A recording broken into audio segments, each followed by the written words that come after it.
मुंबई के सबसे पहले डॉन की, जिसके धंधे करने का स्टाइल बाकी सब डॉनों से अलग था, जो वायलेंस से नहीं अपनी प्लानिंग, स्ट्रेटेजी और दिमाग से काम करता था। मुंबई एक सपनों का शहर, यह बहुत सी चीजों के लिए फेमस है, पर एक टाइम ऐसा भी था जिस टाइम में आतंक का राज हुआ करता, बड़े बड़े माफियाओं का बॉम्बे में बसेरा हुआ करता था। इनमें से एक माफिया ऐसा भी था जिसके सामने बड़े बड़े लोग सर झुकाया करते थे। और मजे की बात तो ये है कि इस साम्राज्य को बनाने के लिए उसने न किसी को डराया, न किसी को धमकाया और न ही किसी का मर्डर किया, पर बिना हथियार उठाए वह मुंबई का सबसे बड़ा डॉन बना। मैं बात कर रहा हूँ हाजी मस्तान की। यहाँ तक कि अजय देवगन की film once upon a time in Mumbai में जो अजय देवगन ने कैरेक्टर निभाया था वो भी इसी बंदे से इंस्पायर था। और अमिताभ बच्चन की फिल्म दीवार में जो कैरेक्टर कुली का था वो भी इसी बंदे से इंस्पायर था।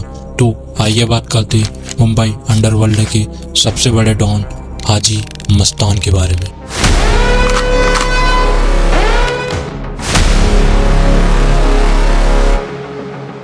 डेट 1 मार्च 1926 में तमिलनाडु के पन्नीकुलम में एक बच्चे का जन्म होता है। ये इलाका था कुंडल का कोस्टल इलाका। इस बच्चे का नाम था हाजी मस्तान। पापा फार्मर थे और परिवार बहुत गरीब। परिवार अपनी जरूरत की चीजों के लिए बहुत स्ट्रगल कर रहा था। परिवार का गुजारा बड़े मुश्किल से हो रहा था। इस टाइम पर अंग्रेजी हुकूमत का राज हुआ करता। माना जाता है कि दो शहर अपनी आमदनी और रोजगार के लिए बहुत फेमस थे, पहला कोलकाता, दूसरा मुंबई। इसी कारण से हाजी और उसके पिता तमिलनाडु से सपनों के शहर मुंबई में आ जाते। उस समय हाजी की उम्र ओनली 8 इयर्स थी और इसके बाद हाजी के पिता ने मुंबई में क्राफोर्ड मार्केट में एक साइकिल शॉप खोल ली, जिसमें हाजी और उसके पिता काम किया करते। समय बीतता जाता है पर हाजी और उसके पिता इस काम से कुछ ज्यादा खुश नहीं थे, क्योंकि इसमें काम बहुत ज्यादा हुआ करता था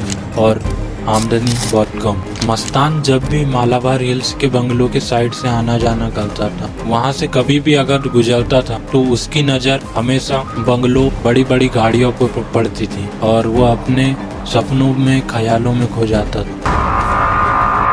मस्तान की फैमिली की कंडीशन बहुत खराब थी। मस्तान को वो सब लग्जूरियस चाहिए थी जो उसके पिता ने कभी सपने में भी नहीं सोची थी। सिंस 1944 मस्तान को साइकिल शॉप में काम करते करते तकरीबन 10 साल हो गए थे, पर ना ही उसकी ग्रोथ हुई थी इनकम में कुछ और ना ही कुछ हुआ था। वो टोटल 0 पर खड़ा था। अब उसके लिए जगह नहीं थी।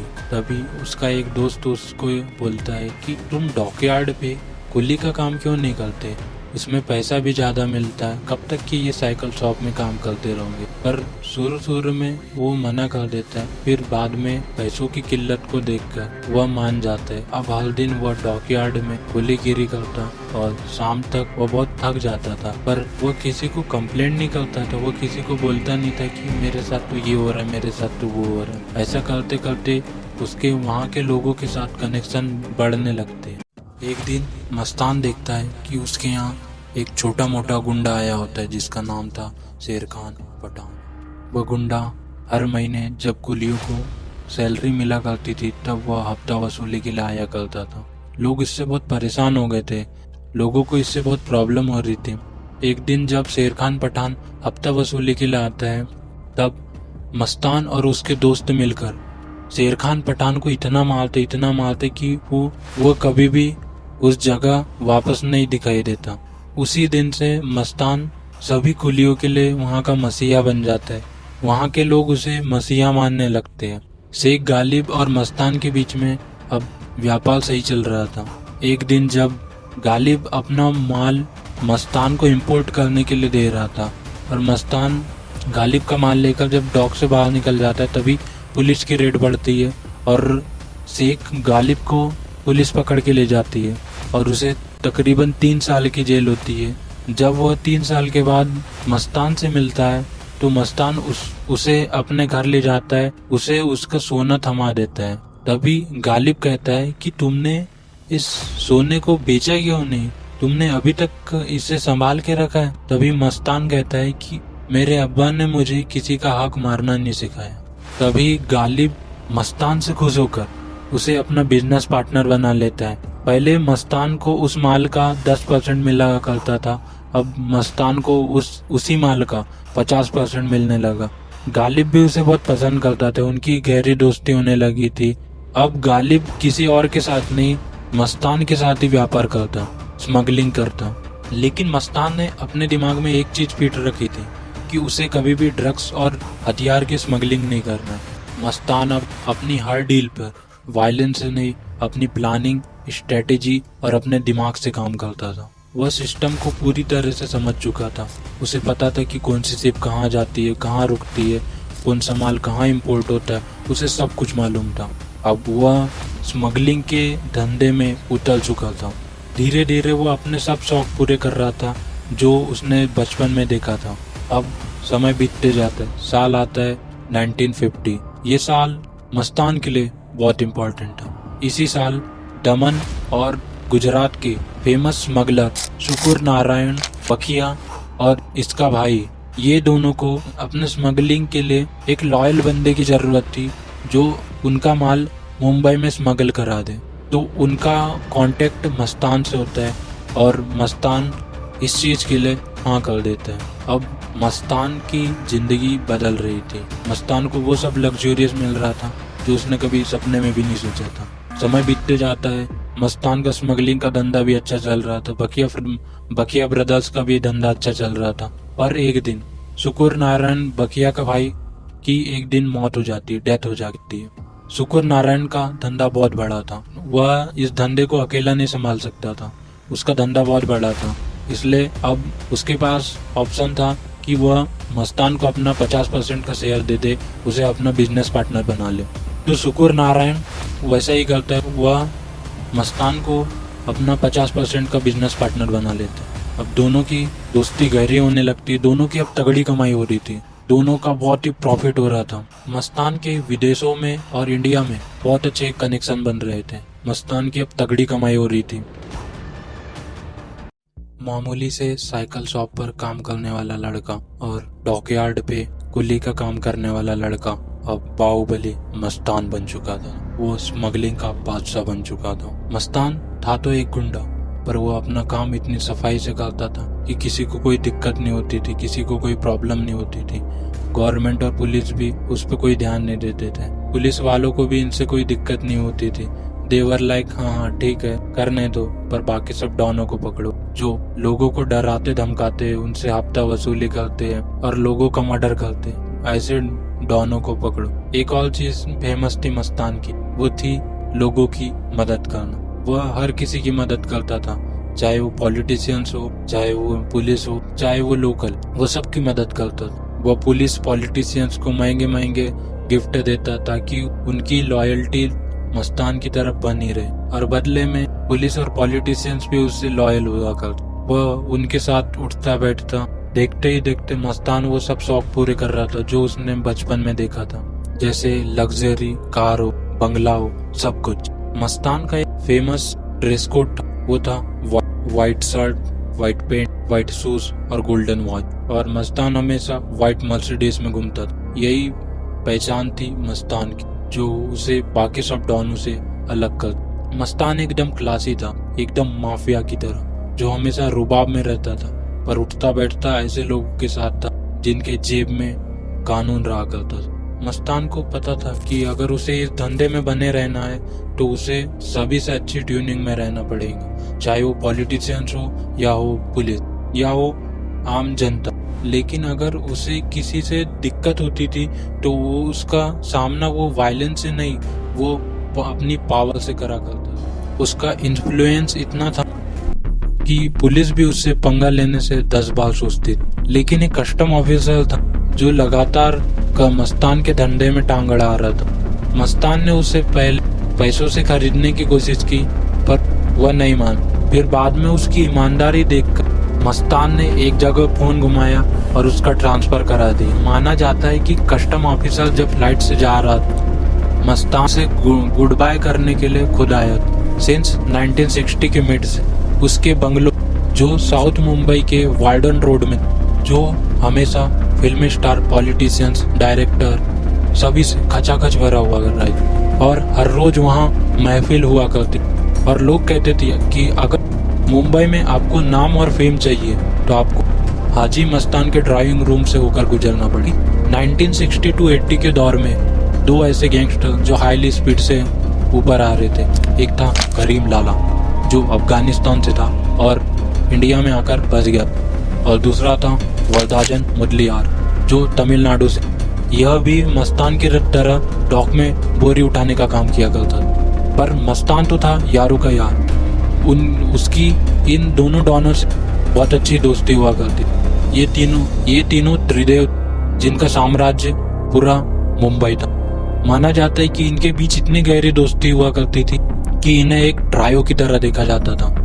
इन्होंने अपने एरिया भी सिलेक्ट कर रखे थे। साल 1940 में मस्तान को एक बार अरेस्ट किया गया और उसे एक गेस्ट हाउस में रखा गया। वहाँ भी उसे शहंशाह की ट्रीटमेंट मिलती। पुलिस उसका हालचाल पूछने आती, उसकी सेवा पानी करने आती, मतलब उसे पूरी शहंशाह की ट्रीटमेंट मिल रही। मस्तान 3 दिन तक वहाँ मजे से रहा कर। बताया जाता है कि महाराष्ट्र के एक मिनिस्टर धरना दिया तब जाकर मस्तान को अरेस्ट किया गया था। ये जो मिनिस्टर था इसकी भी मस्तान से कुछ बन नहीं रही थी, इसी कारण से इसने धरना।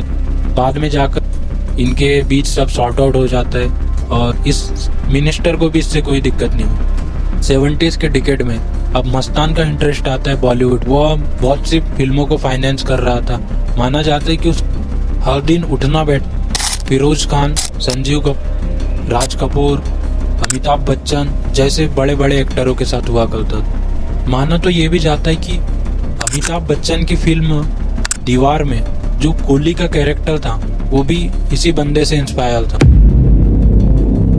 इस टाइम पर एक आइकॉनिक एक्ट्रेस मधुबाला का कैरियर पीक पर था। लूजली इंडिया के मर्दों की तरह मस्तान का भी मधुबाला पर दिल आ गया था, पर मस्तान की ये लव स्टोरी वन साइडेड ही रह गई। क्यों? इसके 2 कारण थे।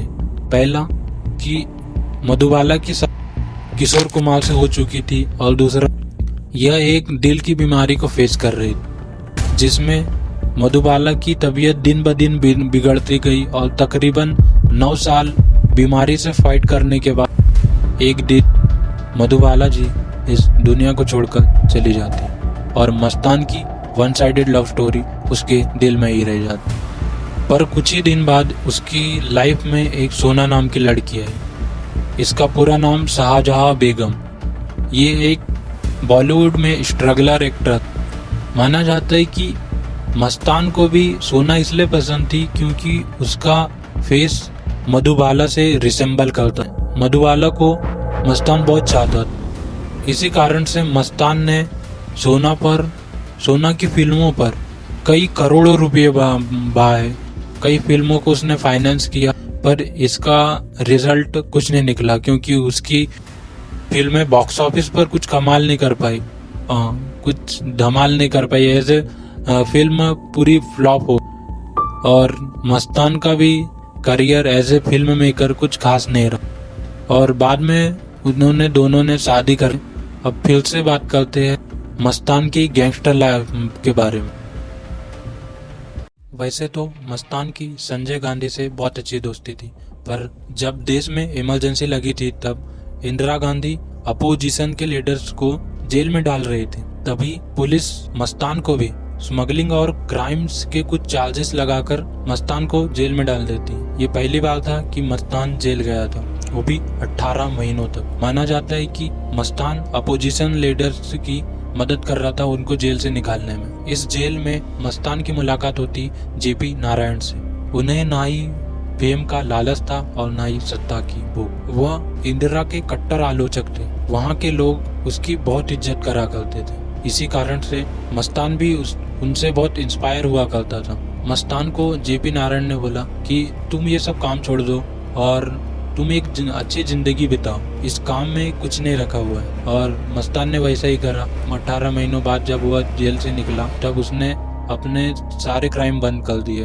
उसने स्मगलिंग का धंधा बंद कर दिया। अब वह इंटर कर रहा था पॉलिटिक्स में। उसने अपनी एक पार्टी फॉर्म करी जिसका नाम था दलित मुस्लिम सुरक्षा महासंघ। मस्तान का एक ही मोटिव था, दलित और मुस्लिम राइट्स के लिए आवाज उठाना। मस्तान ने चुनाव प्रचार में अंधा पैसा खर्च किया, पर उसका रिजल्ट कुछ खास नहीं निकला। मस्तान को एक भी सीट नहीं मिली और ना ही उसकी पार्टी के किसी और मेंबर को। इसके बाद मस्तान ने अपनी पार्टी का नाम रखा भारतीय अल्पसंख्यक एंड सुरक्षा महासंघ, लेकिन इससे कुछ खास फर्क नहीं पड़ा और मस्तान का पॉलिटिकल करियर भी फेल हो गया। अब उसके दोस्त करीम लाला और वल्दाजन मुदलियार भी अंडरवर्ल्ड से इनएक्टिव हो चुके थे। अब समय था नए लड़कों का, जैसे दाऊद इब्राहिम, अरुण गावली और छोटा राजन। पहले ये डॉन भी मस्तान के नीचे ही काम करा करते थे, पर बाद में ये अलग हो गए और इन्होंने अपनी अलग गैंग बनाई। दाऊद और मस्तान के काम करने का तरीका एकदम डिफरेंट था। जहां मस्तान अपनी प्लानिंग, स्ट्रेटेजी और अपने दिमाग से अपना हर काम करवाता था, वहां दाऊद खौफ से अपना काम करवाया करता था। कई डॉनों ने मस्तान की काम करने की स्टाइल को कॉपी करने की कोशिश की, पर कोई कामयाब नहीं हो पाए। खैर, मस्तान ने अपनी लाइफ में जो कुछ भी कमाया हो, पैसा, इज्जत, वो उसके लास्ट तक रहा। पर 25 जून 1994 में मस्तान की एक कार्डियक अरेस्ट के कारण मौत हो जाती और मुंबई के सबसे पहले डॉन का अंत हो जाता।